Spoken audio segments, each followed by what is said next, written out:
Yun, good day mga boss, no? So meron pala tayo ditong bagong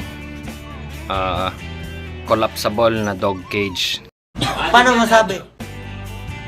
Alright, so actually ilang days na ba to? 4 days. 4 days na to, no? Hindi ko na nagawan yung ng video yung pag-assemble nila kasi gabi na, mga 9 na ang gabi natapos.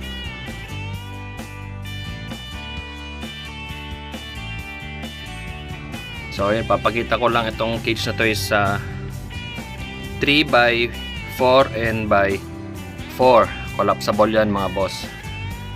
Ayun. So shout out nga pala sa 3B.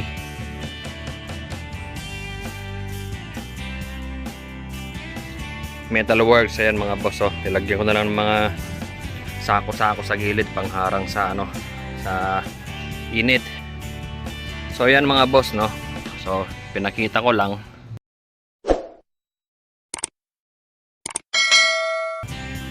Bale, ang ikukulong pala namin dito is si Nami. Etong dalawa, pwede pa rin naman sila dyan. Actually, kasya dito yung dalawang standard na American Bully, kasya dyan.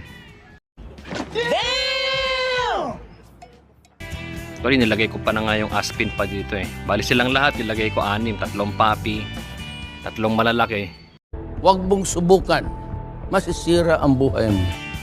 Kasyang-kasya naman, pero hindi siya advisable na ganon. So, itong ganitong kalaking dog cage is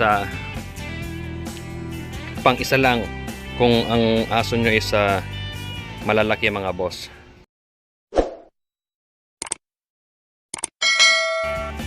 So ito siya mga boss, oh.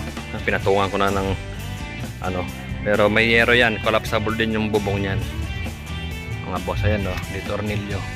Ayan. Okay siya mga boss, maganda. Maganda yung pagkakagawa, pagkaka-welding.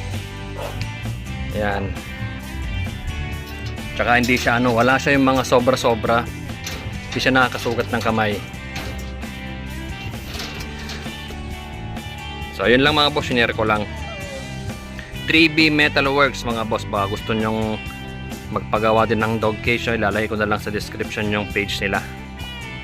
Okay, so yun lang mga boss, maraming salamat.